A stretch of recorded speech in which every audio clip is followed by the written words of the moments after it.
Good afternoon and welcome to another one of the Veterans programs. Today is the 17th of October. We're here at the Pittsfield Studios on Federico Drive. I'll get that right someday. And today we have another good interview, we think. One of the people that just volunteered after some arm twisting. Mark will introduce himself, and if you will, spell your last name for the record, please. Sure. My name is Mark David Kueppers. The last name is spelled Kueppers. Good. Okay. You did it. Did I get it right? Well. Okay, fine. What was your branch of service and what were your dates? I was in the U.S. Navy from February 11th, 1983 to February 11th, 1989. Oh, 6 years. 6 years I did. Didn't go for 20 and wanted to get out after 4. Huh? 6 was about the point. I had to make the decision of one or the other. Okay, and? Here I am. I'm out. Okay, the Navy's lost our gain. Now, that kind of gets us tied down, but let's go back a bit and build some history so that people can have an idea who you are, where you came from, and all that. Where and when were you born, and what was your childhood stuff like? Okay, I was born February 18th, 1962, right here in Pittsfield, Massachusetts, the old Pittsfield General Hospital. Grew up here until I was about 15. My parents got separated at that point in time, and my mother and I moved to Florida. I lived in Orlando, Florida for another almost 6 years. I went to the schools here in Pittsfield and finished out down in Florida. Nothing very remarkable about my earlier childhood. That's about the time at 21 when I joined the Navy. Decided that I had to do something rather than bouncing around from restaurant to restaurant. I worked cooking and stuff in restaurants a lot. And first thing the Navy recruiter asked me is if, oh, you want to be a cook in the Navy? And I said, no. No way. My father was a CB as well. He was a steel worker. And so I had some experience with the Navy and the military through him, via him, as a little kid, marching in the parades with them and going on different jobs and helping out my dad learning how to weld and things like that. So it was kind of unusual when I went to the recruiter. I really didn't ask anything about boot camp or what the Navy was like or this or that because I already knew. I had been grown up around it, yeah. So your dad was a CB, huh? Yes, he was a CB. He was the only United States Naval Reservist to go to the South Pole and the North Pole within the same calendar year. Wow. Yeah, yeah. They flew him to the North Pole from Alaska just for the propaganda of it. Hey, I guess. but it worked. It paid off. He is it. Yeah. And that's the trouble with the CBs. You never know what they're going to do. I happened to be one for several years, so it's fun.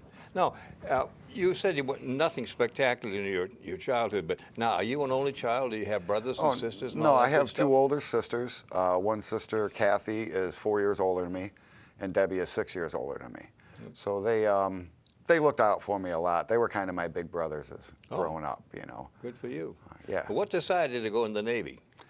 Well, as I said, I was kind of between restaurant jobs, and you always started back at the bottom when you got a new job in a restaurant, and you know, so there wasn't dishwasher and then dishwasher, work your way up to cook and stuff. So I decided I really needed to do something with my life, with some prodding from my mother and my stepfather, and I decided to join the Navy. So I joined in February of 1983. I went to Great Lakes. As some call it Great Mistakes, but it was Great Lakes, Illinois, and that was, 6 weeks there. Never had to carry a gun and do a lot of the marching thing because I carried the flag. I was the shortest guy in the company, and you always carried the company flag. Yeah, I was the guide on, so I didn't have to stand watches and things because I always had to be there, you know, carrying the flag for the company whenever they marched. So that was pretty cool. I remember John McCain spoke at my boot camp graduation in 1983. As a veteran at that point. I don't even know if he was in politics at that point. Probably was, but I remembered him telling the stories about being in Vietnam and things like that, and how long. And then I actually read one of his books after I got out of boot camp because I was kind of interested in anything special in boot camp. I know it's a silly question, but it seems to me after we get through some of the interviews and the mics go dead, then the guy, oh, I forgot to tell you about the time I did such and such. Well, something good or bad that kind of stays with you no matter where you go. Yeah, no, I did. Actually, there was one kid who was having some trouble folding his T-shirts and getting along with the regular things. So they the two company commanders took me in the office and asked me if I wanted to be, they called it a bunkmate. You're the guy that's going to get this guy through boot camp. Okay, a buddy. Since I was good, you know, I could fold a T-shirt pretty well. Hey. And so they asked me if they could do that, and I said, well, what's in it for me? Of course, everybody wants to know that. They said E2 upon graduation. So A what? upon graduation in E2, that would have been a seaman apprentice. Okay. Oh, okay. I'm Old Navy. To yeah. me, you would. Yeah. All right. All Excuse right. me. So you started as a seaman recruit, and then they were going to give me one rank. Okay. Well, after about a week, they sent him to medical and ended up getting a medical discharge for a minimal brain dysfunction. Oh. And I didn't get my E2 coming out of boot camp for it. I kind of thought I should because I was willing and tried, but after that, I went to A school, which is your technical training school. Now, do you have to take any testings to see what you qualify Well, they for? did that before you joined in the recruiting and the MEP Center, which is down in Springfield at Military Enlistment something else. Okay. The processing center, I think it's called. But they tested me out for that, and I had gotten a guaranteed A school. I wanted to be an aviation mechanic. I wanted to work on jet engines and the like. So What prompted that? Just curiosity or something? just you always developed? liked airplanes. Always enjoyed watching them, and kind of wanted to be around them, see what made them tick a little bit, and that's what I wanted to do. That's what I said to the recruiter. He's like, "Well, what do you want to be?" I said, "I want to be a jet engine mechanic, and if you can't make me one, I'm going to go talk to the Air Force recruiter." Mm-hmm. So he. Oh, threatening them already. Yeah, huh? yeah. Well, my dad was there with me, and was wearing his uniform and stuff like that. So there was a little bit of clout come with that. He, So Was he a chief? he First was class? he was a first class, and he had been in 22 years or something, and all good conduct. So it was all gold. So it kind of looked impressive in his uniform. So I got my guaranteed A school, and went through what they call the A school there in Memphis, Tennessee. And How long a time? well, that was scheduled to be 6 to 8 weeks, but it was a self-paced program, and I did really well. And I graduated. I got out of it after 6 weeks, and I also had what they call an accelerated advancement.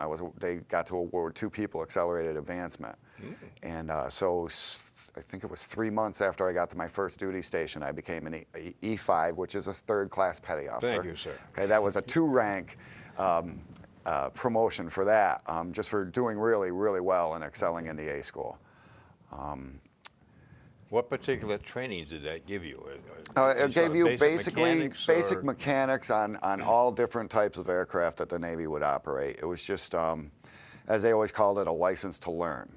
Okay. You don't know anything when you leave here, but you got a license to learn. Right. You need to go out and work on the equipment, more hands-on, specifically. Yeah, it was more of a general aviation background they gave you, and in the mechanics, the engines, and the things that I wanted.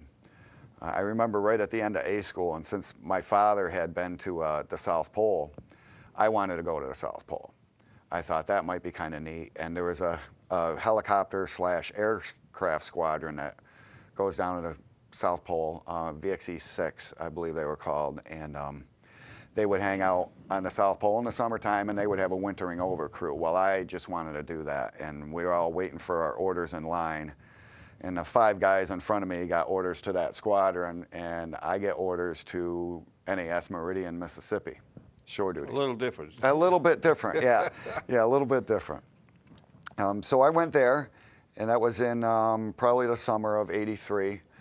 And What were your duties there? well, my duties there were, for the first part, to maintain the helicopters. We had 2 UH-1N helicopters. Some of the Vietnam people know them as Hueys. Hueys. I worked on them. And we also had a C-1A COD, which was born in 1953, like 9 years before it was even born. That was a twin-engine reciprocating, just a normal piston engine aircraft. And it used to go out to the carriers and come back with mail and personnel and stuff like that. And had been restricted from carrier use for so long, and they had kept it there as kind of the station aircraft. The commander of the base flew it. They would fly supplies and people, Okay. passengers. I had to go to a medical in Pensacola once and flew on it. Pretty interesting old aircraft. And then our duty section duty was standing the transit line, which is basically your average gas station. Anybody going on a cross country, a good leg is to Mississippi, and then they need refueling, maybe stay over the night. They had a barracks there where some of the pilots could stay. Saw just about every type of aircraft the military flies, from little Cobra helicopters to the oh God, the Super Guppy, they called it. They actually carried around a Saturn V rocket engines in it. It was huge. Yeah, it couldn't even turn around on the base. Came in on one runway. We had to go out to refuel it, and it went out on the other because it was so big. Wow. Yeah, pretty interesting. Must be kind of noisy though when she started whirling up. Huh? Yeah, she was a prop engine. She was pretty noisy. The A7s were really noisy and really dangerous. Yeah, I've seen just about everything. My favorites were the A10s. They were Air Force, and they would come in. And the they were just, Warthog. yeah, they were just an impressive looking aircraft, you know, with that big gun sitting out there and the landing gear off to the side because the gun's in the way. That was pretty interesting. Do you have anything interesting, any specials? Like you say, you're kind of a refueling station. Do you have to do any quick maintenance or any quick repairs? If some guy came in with troubles? Or? Yeah, so, to a certain extent, some like servicing operations, checking oil, maybe giving them some new oil, hydraulics, fluids, things like that. We would have to like start some of the aircraft with an external air supply unit. And that could get kind of hairy, especially on an A4 when you got it plugged up underneath, right under the engines, and there's a little switch that you have to do to go from starting one engine to the other. So you're kind of right underneath it as he's starting. That was pretty loud. The A7, there was a little check you had to do in the forward nose wheel compartment to check the hydraulics and let the pilot know, which is right next to that big old intake that sucks people in. Yeah, that was pretty hairy. Yeah, it was interesting. Like I said, I got to see a lot of different kinds of equipment. Okay, good. I believe it was 85 that I got transferred out of there to NAS Norfolk, Virginia. And I was attached to a helicopter squadron, HSL 34. It was a light anti-submarine helicopter squadron. For coastal patrols? No, we went off on destroyers and frigates and different ships, smaller ships like that. Huh? Right, yep, and a hangar right in there. So that operated the SH-2F helicopter made by Command Aerospace right down in Bloomfield, Connecticut. We'll get to that later in the story. Okay. So I worked on that for 3.5 years. We started out. Well, obviously we were in Norfolk, and I got attached to one of their detachments, they called it, because we had 16 aircraft and 16 detachments, which would go out on different ships, you know. So when a detachment went out to sea, the rest of the squadron didn't see them until they got back. You know, you were totally detached and attached to the ship. So my first cruise, we did several little small cruises down to Andros Island in the Bahamas, which is where we would go around and play with real submarines, U.S. submarines, and chase them around, drop some dummy torpedoes and things. They did have a live torpedo range down there. We did have to go through a school to learn how to rig a torpedo and hang it off of our aircraft. And that culminated in actually doing it down in Andros Island and dropping a real torpedo. No warhead, but you know, the engine drive and everything like that. Of course, we were sitting at the airport. The helicopter took off with the torpedo and came back without it. That's all we saw of it, you know. We made it. Yeah, yeah. One of the shorter cruises that we had to do, it was kind of interesting because being a mechanic, when they would go on what they would call a cross country, anything more where you had to stop and refuel, they liked to bring a mechanic with them. And I always loved to fly in the aircraft. And we went from Norfolk, Virginia to meet the ship up in South Weymouth, Mass one time. And I was sitting in the door of the helicopter on a gunner's belt with the door open, my feet dangling out the aircraft, and we did an eye-level loop around the Statue of Liberty and then right up the coast of Manhattan. It was probably the best ride I've ever had in my entire life. What the scenery, and to actually look at the Statue of Liberty eye to eye like that was kind of unique. Did she wink at you Yeah, on she the did. way by? Yes. You Navy guys are all alike. Now, on this, as you're going from different stations, were you in any way promoted? Did you ever become like a crew chief, a plane captain, something like Yes. that? What were your responsibilities? That was one of the, I was the senior engine mechanic on the detachment, so I had to become plane captain qualified. It was part of the things that I did in Norfolk before we went out on our first long cruise. I became a plane captain. I became a CDI, which is a collateral duty inspector. So when somebody else performed a job, they would come and get me, and I would go over and inspect it, make sure it was right. With a doctor. Right, and then I would have to go to one of the other inspectors and get them to come and inspect my work, kind of a second check type deal.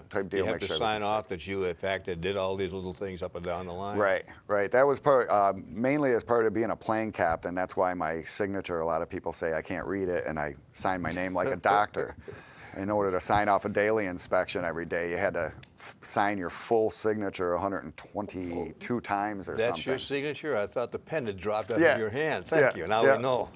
Yeah, that's what it comes from. You sign it 122 times in the morning before the aircraft can go flying, but that's every point checked. Every point checked off. You could do some initials, but 120 different things were full signatures that you needed. The bottom line usually is that you could be on that ship too. Right. As a crew. Right. And if you didn't do your job, none of you would come back. Well, let's put it this way. If I was going on one of those flights and say up to South Weymouth or something, I was the one doing the daily inspection. I wasn't going to let somebody else do it. I wanted, for my own peace of mind, to know this, that, and the other thing is checked. Yeah, PYA all the way. Yeah. Yeah. And the pilots come out and do a pre-flight. So everybody who's on it gets a chance to look over the aircraft and feel safe. Now, did you have kind of a special crew, or did you just walk up and down the line, if you will? Did you have one ship that you maintained, and so you got to be a real good buddy with the crew and the pilots and that sort of? Right. Well, all the mechanics and the pilots were the detachment. Okay. We were all kept as a group, so when we went out on a ship, we knew each other. Okay. We only worked on our aircraft, so we got to know the aircraft in the same way. Her little differences and things that you got to check, and things that may not be as important because, you know, it's operating well and things. Okay. So that kind of brings us to our first long cruise, or my only long cruise, which is a cruise of 6 months, roughly, duration. We started out on the USS Miller, which was, can't remember the number right now. I can't remember the number of it. It was a frigate, and it was really, really old, and it actually, right after that cruise was over, was decommissioned. But we started out on that, and it was a 68% in-port time cruise, what they call a Liberty cruise. We were going over, our first port was Constanta, Romania. We were going to Haifa, Israel, all these places along the Med. 3 days before our transfer, or 3 days before our first port, Constanta, Romania, we got what they call cross-decked. They needed our asset on another ship. So we pulled into Augusta Bay, Sicily, and we crossed all our pack up and our aircraft and all our personnel over to the USS Kidd, which was DDG 993. It was a guided missile destroyer. We were going to the Persian Gulf in support of Operation Earnest Will, which was the Kuwaiti tanker escorts. And it was, I still believe that they did it on purpose, because the USS Kidd was what they called an Ayatollah-class destroyer. It was actually a Kidd-class destroyer, but it was, there were 2 ships that they made specifically to sell to Iran, to the Shah of Iran. And when the Ayatollah took over Iran and, you know, the Shah got deported, we kept the ships and folded them into our Navy. So now we're going over to escort the Kuwaiti tankers because the Iranians are messing with them with small boat attacks and things. So we took the Ayatollah-class destroyer over there. It was a little bit bigger ship. It had a twin hangar where we only had 1 aircraft, so we had some more room to move around and things. As you can see, this one, if you hold that picture up, that's one of our that's our SH-2F landing on the Miller, and you can see how small that flight deck is in comparison. Oh, I didn't bring another one. How hold steady? This deck's a little bit bigger, and this is actually the whole detachment, our whole detachment out of our helicopter squadron. That's the gang. You can see right there, that's the forward section of the flight deck, and it's a lot bigger than that other one. So we had a lot more room. That's a whole gang. I could probably remember a few of their names. I know I couldn't remember all of them, but yeah, that's us out there on the ship in the Persian Gulf. And if you wanted to show a little one of me, we found a helmet, and that's the only picture of me that I brought. This is a family Clown around. show, That's my John Wayne look, okay? John Wayne's dead. You don't look dead there. Yeah, he wasn't dead then. He had one lung, but he wasn't dead. Fine. Now, do you guys ever get together and have any sort of a reunion? No, I've talked to a few of them. I ran into my officer in charge when I worked for Command Aerospace one time, and he was doing a project. So we ran into him, but no, I haven't really kept up in touch with a lot of them. Wasn't a real planned thing? Okay. No. All right. So we went to the Persian Gulf, and was that scary? that was pretty scary because we were escorting these Kuwaiti tankers that the Iranians had been known to launch little small boat attacks with satchel charges or machine guns or whatever. And we had they had a ship self-defense force on the ship, and they had like all their anti-aircraft guns, and then they had guys with M60s and M16s that would just ring the ship, along with the 5-inch 50 cal guns, the missiles, and the phalanx. So it was a pretty formidable ship. There weren't going to be any little rowboats coming up on us. Our helicopter had an M60 out each side of the helicopter, which I think it's the first time they've been live ammoed like that since the Air Force used them in Vietnam. They actually had gunships. Yeah, they had. We had a crew from the factory come over to the Persian Gulf and open up the floorboards to find the gun mounts that were already in there from when the Air Force used to use the SH-2 back in the late 50s, I guess.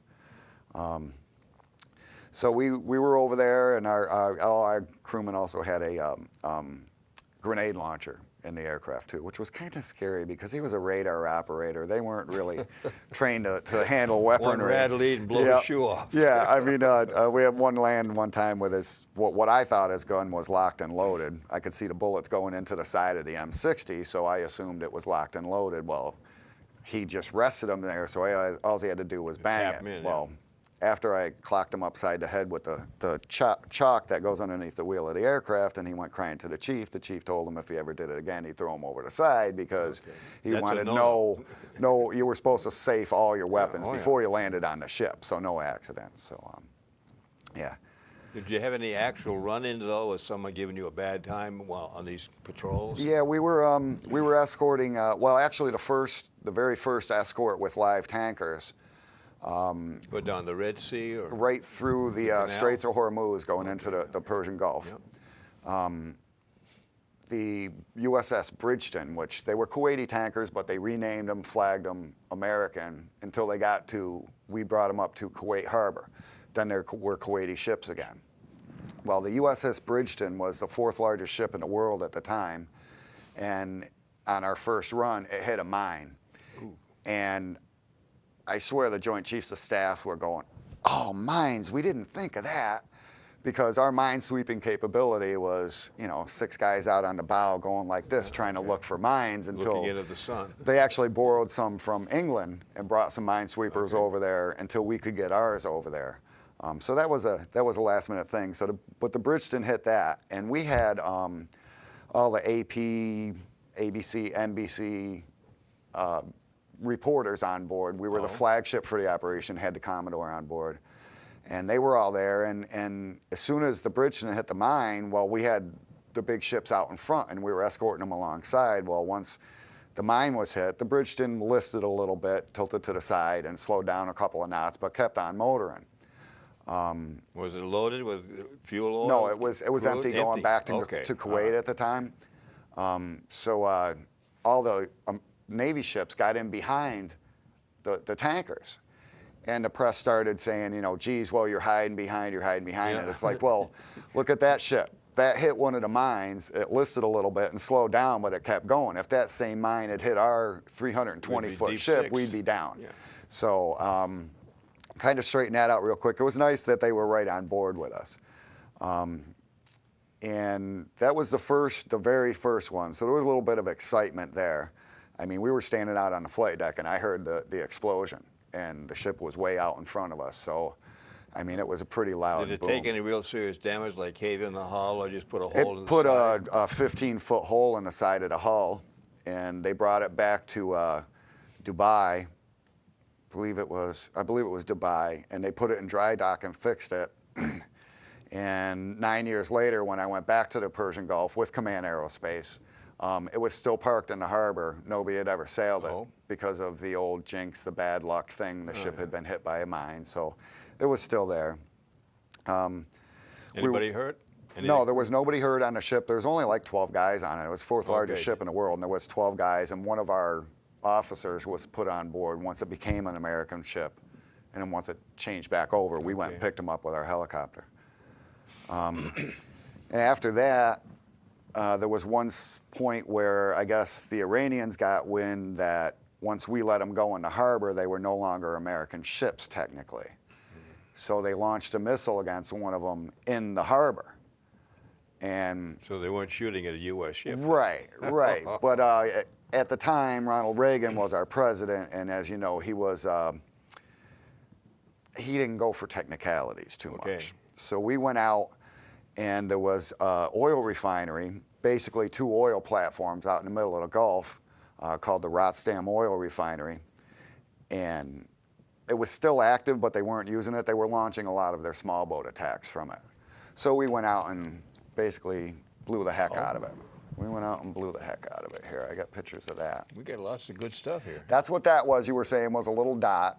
Yeah. Okay, but as you can see, once we got going, they brought in 3 other destroyers and started throwing 5-inch 50 cal shells at it for about 3.5 hours. Okay, I'll try to put these in order. Okay.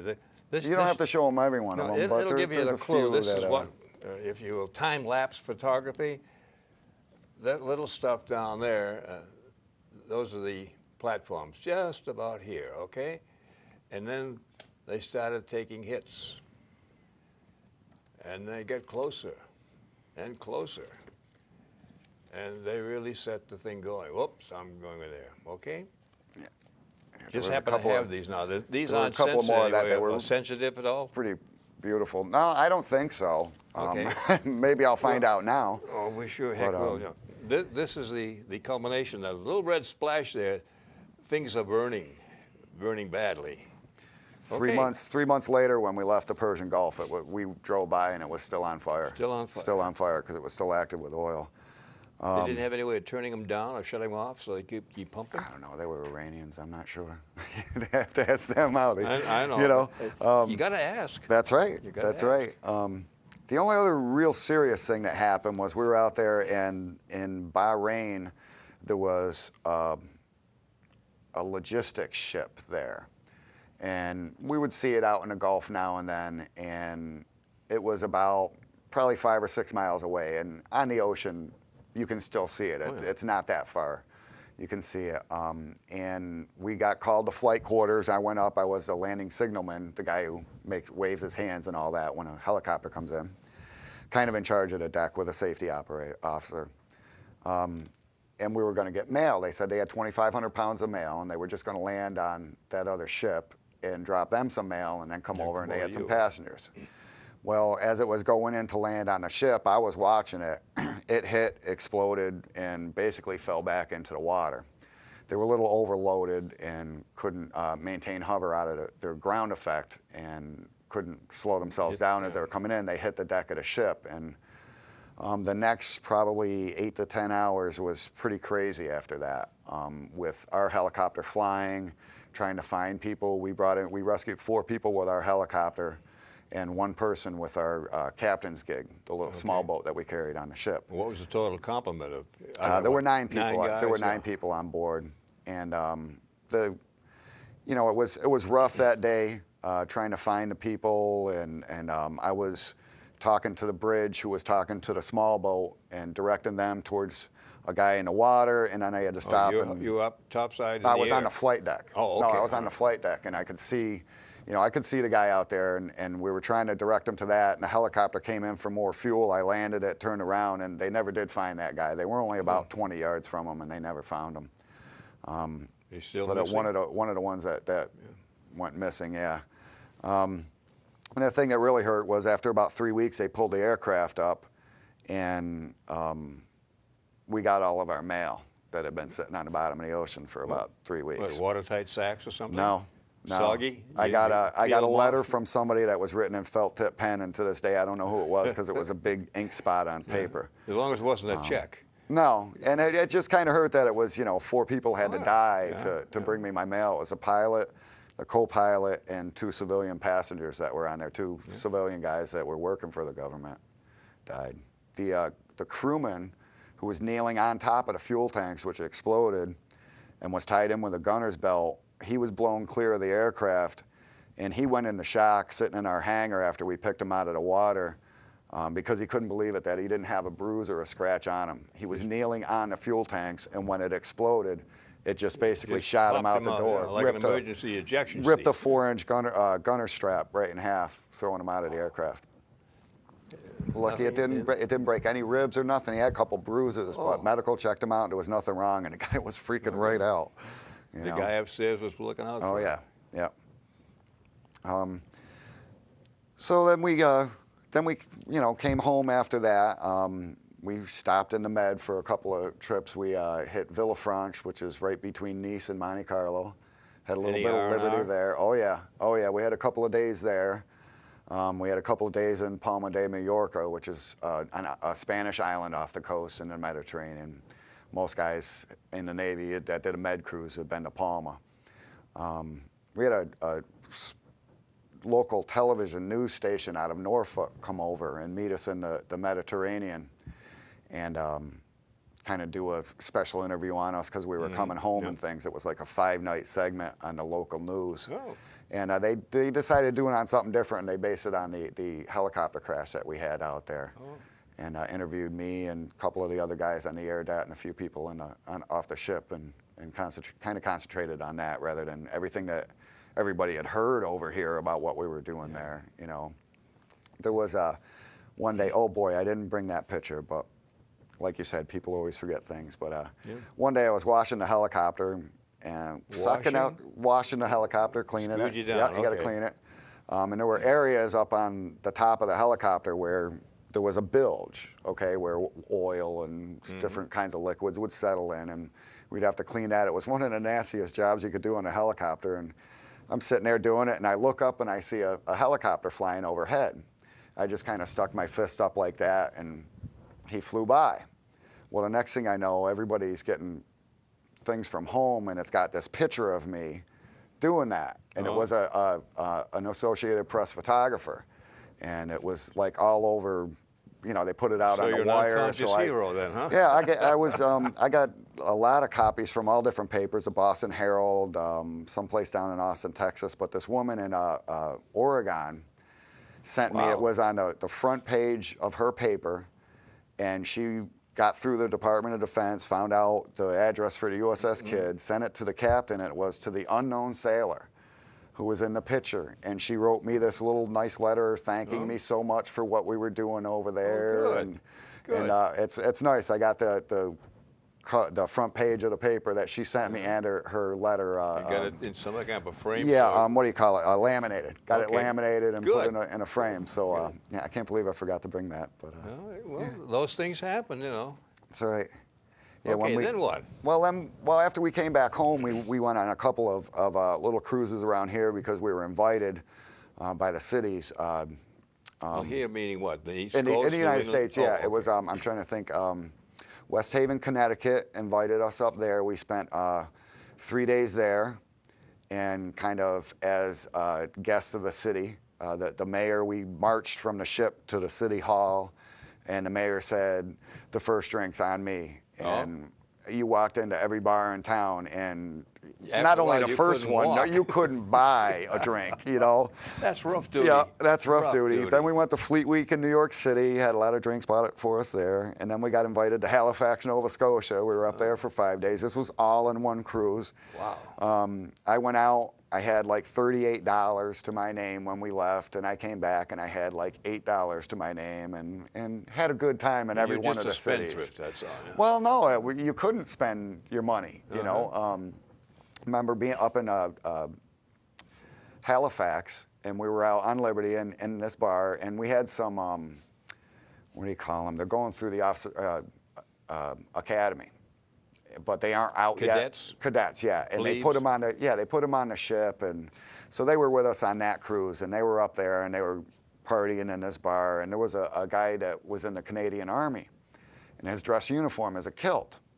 Well, I'm sitting there, and I hear these cadets getting on this guy about wearing a skirt. He didn't care. He could have cared less, but it offended me. You know, so I got up and went over to the table and said, you know, that's the uniform of that man's country. I want to see your green ID card, huh? Well, they're not in the Navy. They're not technically in yet. They didn't have it. They had a little pink one. I'm like, yeah, pink. That's what I thought. You Girls. know? Yeah, I mean, you guys aren't even serving your country yet, and you're giving him garbage about the uniform that his country picked. That guy, oh man, thank you. They weren't bothering me, but it's so nice of you to stick out. Yeah, he bought me some drinks that night and met me the next night and bought me some more. So yeah, I got along with him. Yeah, I remember his name was Bob, surprisingly enough, but I don't remember his last name. Now, I'm going to interrupt. Okay. Coincidences happen. My wife's family is from Nova Scotia. Years ago, I was lucky enough to be the drum major for the Berkshire Highlanders Pipe Band, and we had some fun. My son, following up what you said, sent me a letter one time. He lives now in Seattle right now. I said, Dad, have you got something to tell me? He said, the last pictures, Mom was wearing slacks, and now you're wearing a skirt. We got something to worry about? Okay. So that's my association with that. But when we were up to Halifax, one of her uncles was a maritime inspector on the boats between there and St. Pierre and up into Newfoundland. And the first night we were there, question, do you drink? Yeah. He said, all right. Poured me a little, maybe a little cheese glass, maybe a half an inch of Canadian grog, about 180 proof, liquid dynamite. And he very carefully told me, he said, you sip that, and he had a great big glass of Pepsi. You drink that.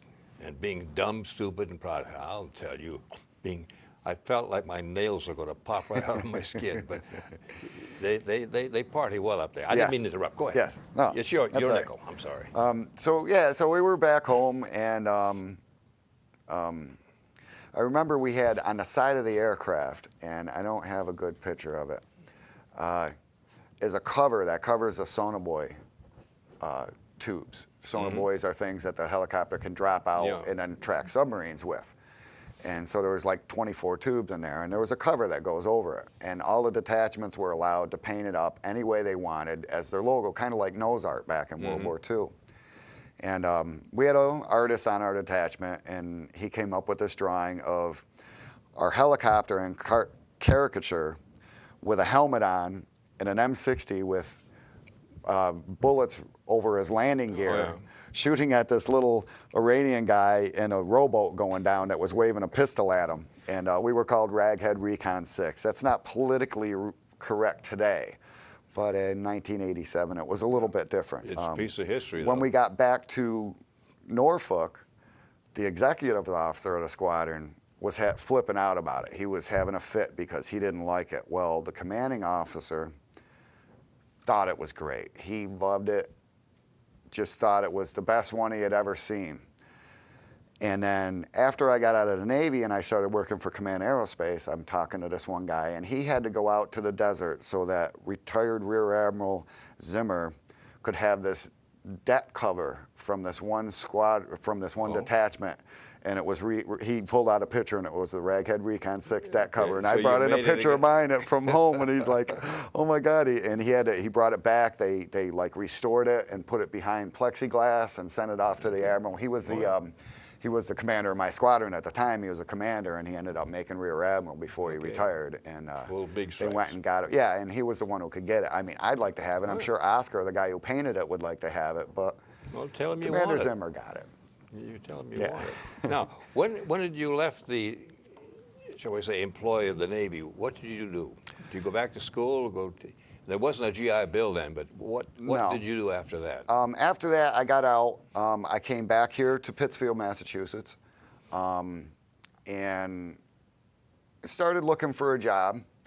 After a couple of years, I realized that I needed a civilian license to work on aircraft, and well, I knew that before, but I'm realizing that there wasn't any real jobs around here. So, and I guess it was actually, yeah, about 3 or 4 years. It was 91, 92 when I went to East Coast Aerotech out in, I guess it's Newton, Massachusetts.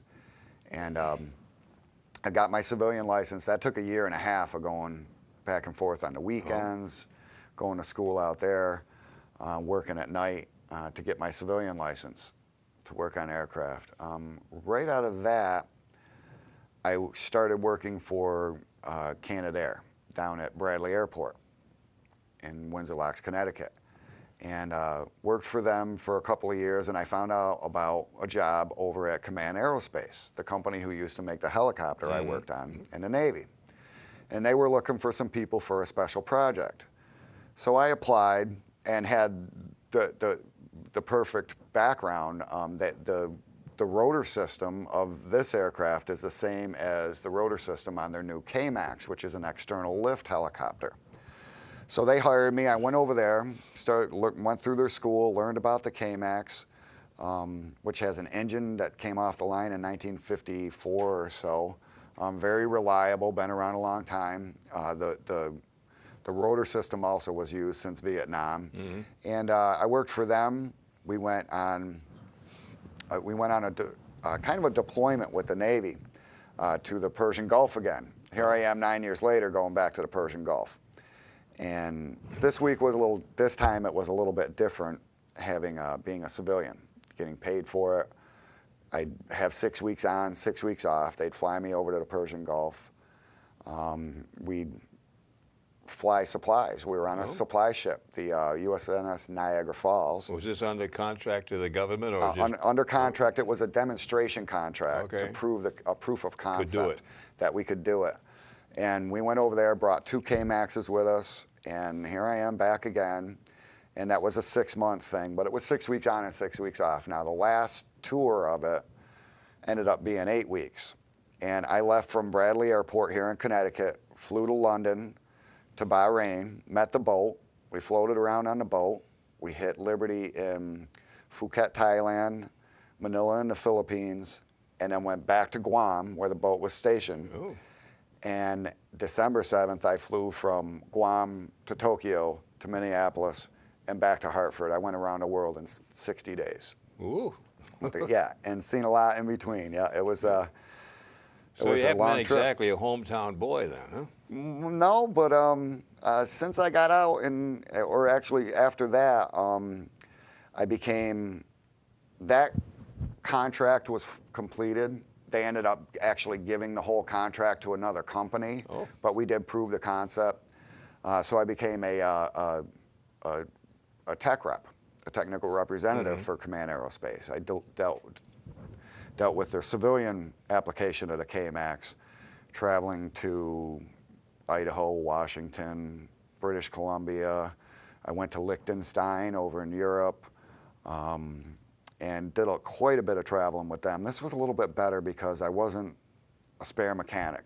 I was there for tech advice. Okay. You know, you were the man. A little bit better. Like when we went to yeah. Liechtenstein, I had to bring a couple of mechanics with us that were actually going to do some modifications on this aircraft. So you were kind of insulation. I took 4 guys out to Redding, California one time, which was really nice, Northern California. I loved that. And we were out there for 5 weeks and did some major modifications.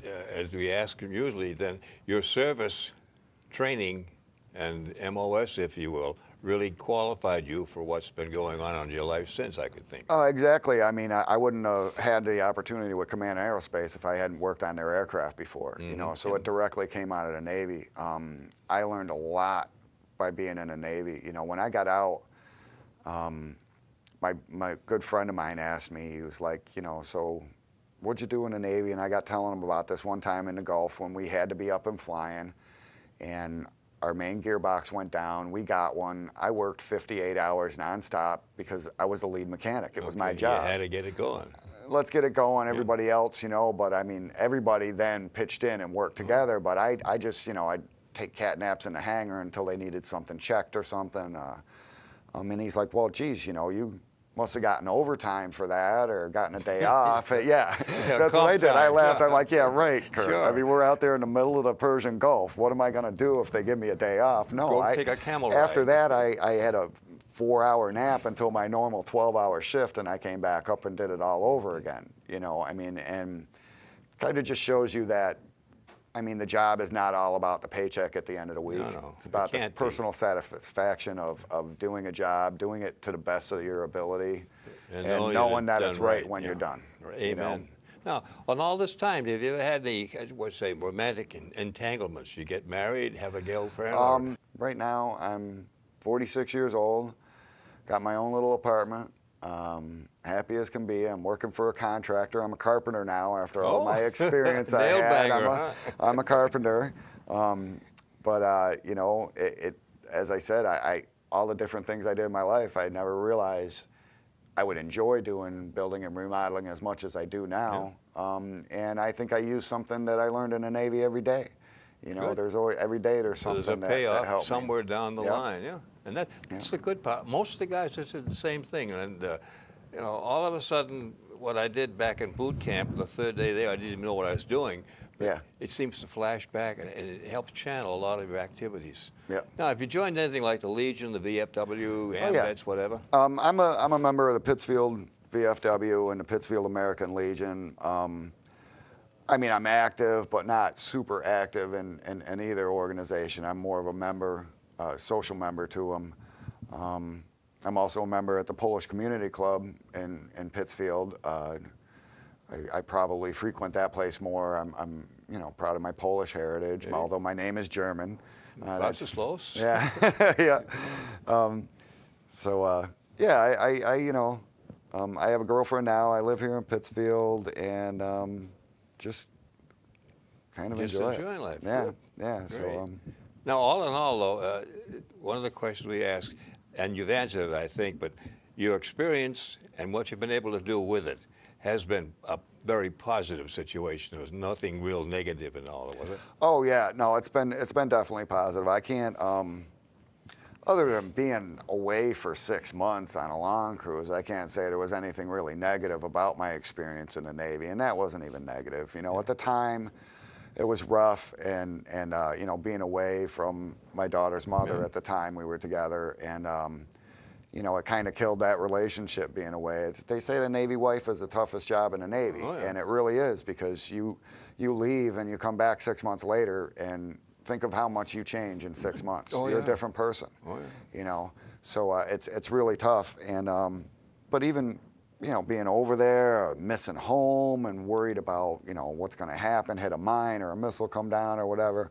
I look back on it today, and I savor every moment that I had over there. It taught me something, and you know, like I said, at the time, I hated it, but now you look back on it. I'm glad I did that. Oh, sure. Yeah, real good memories. Being an old salt of 6 years in the service, do you have any words of wisdom that you'd like to share with the guys and gals out there, the youngsters, if you will, as to what they might do, what to look for as far as joining the service or something like that? Well, joining the service is a great opportunity to do something with your life. It's not for everybody. No. You know, a lot of people may not be able to handle the regimen and the routine, and people telling you to do something, and why do I have to fold my T-shirt that way? It's all for a reason. Oh yeah.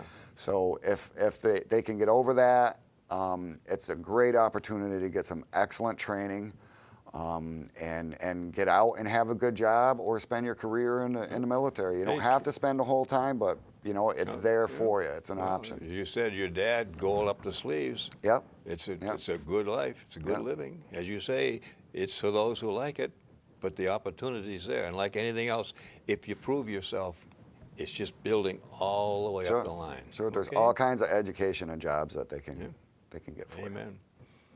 I thank you. Well, thank you very much, And the Bob. man says that it's been a lot of fun and pleasure, and I hope that sometime in the future we can sit down and do some more of this. Okay. Without other people looking on it. Okay. Well, that's a wrap, folks. It's been very, very quick. We have all kinds of photographs and stuff here that Mark hadn't had a chance to show or talk about. But we hope that this will give some of you who are still hoping will come forward and share your victories, your stories, and give everybody a chance to understand and appreciate what you have done, guys and gals. We're trying to make this a family picture, if you will, and every guy or gal who's served anywhere in any of the branches is more than welcome. We'd like to have you come here. We'll do the best we can to make sure you get a fair shake, if you will. But more important, it's your chance to, which you will put a cap on what you've done. The history is most important. We cannot allow it to be forgotten, okay? Again, Bob Stevens saying thank you, and come back and see us, please. We're here waiting to see you. Goodbye.